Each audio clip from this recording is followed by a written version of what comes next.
my only child turns to me with her trusting 5-year-old eyes and asks the question that strikes fear into the hearts of parents everywhere.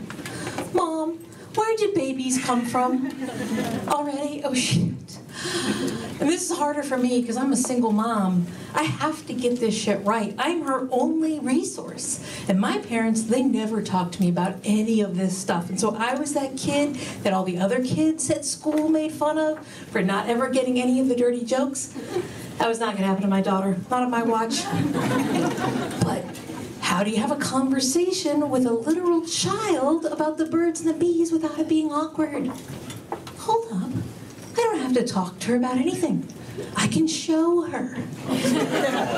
See, back when I first learned about my knocked-up-itude, my husband conned me into letting him film her birth by saying we wouldn't want to deprive her of the chance to witness her own beautiful miracle of birth. I was not convinced it was going to be beautiful, but I swung along, and now I'm glad I did because everyone enjoys a movie. So when she asked me, where do babies come from, I said, would you like to see for yourself? Yeah. Well, you're in luck. So I pop us a big bowl of popcorn. Because, you know, as a single divorced mom, you gotta keep it fun. And as I'm pushing the play button, it hits me that this will be my first time seeing this video as well. But it's okay, I lived it. That counts as previewing it, right? It opens innocently enough. A shot on me in the hospital bed, kind of smiling zen-like, giving a cheery wave. And my daughter says, "That's you on TV." Already impressed. Well, where am I? Oh, don't worry. You're coming. That's what this whole movie's about. And she takes a big scoop of popcorn, leans in, and I think, this was a great decision. Then a nurse joins our room to kind of monitor me and my contractions, and eventually my doc sticks his head in the door, and he says, you know, strong vitals, it won't be long now. My daughter takes a sip of juice, gives me a thumbs up, and says, I'm coming soon. But on film, it is not my daughter who comes next. It is the anesthesiologist to give me an epidural shot. Now, I'd been turned away, you know, lying on my side, so I had never seen when he injected this huge needle into my spine. And I am terrified. And I look and see my daughter's scared too, and she says, what is that man doing to you? I said, no, it's okay. He's actually giving me a shot to make the pain go away. So don't worry, it's not easy making a baby as amazing as you. She looks unconvinced, but she keeps watching. The pushing and the labor are growing. And it is building up to the moment when the doctor says she's crowning.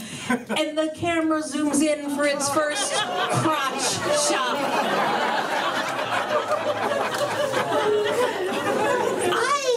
I've never before seen a close-up of my vagina, let alone with a bloody head coming out of it.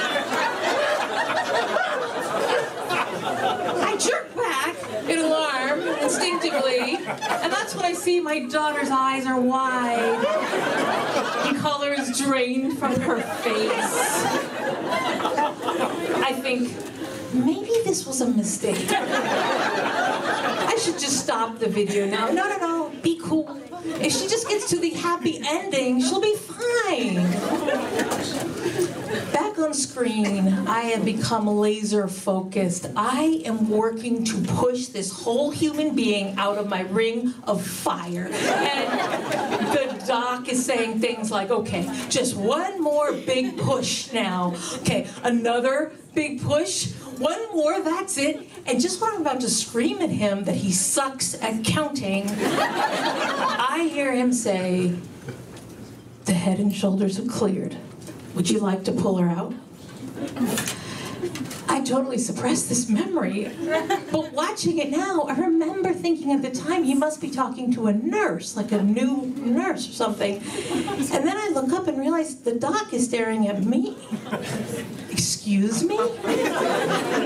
You want me to pull her out? Did my check bounce? Did you not finish the job anyway while you're down there? He says, no, silly, it's bonding. And he said, and it's easy. You just reach down and pull her out up onto your chest. Bonding my ass. Like she's ever gonna know.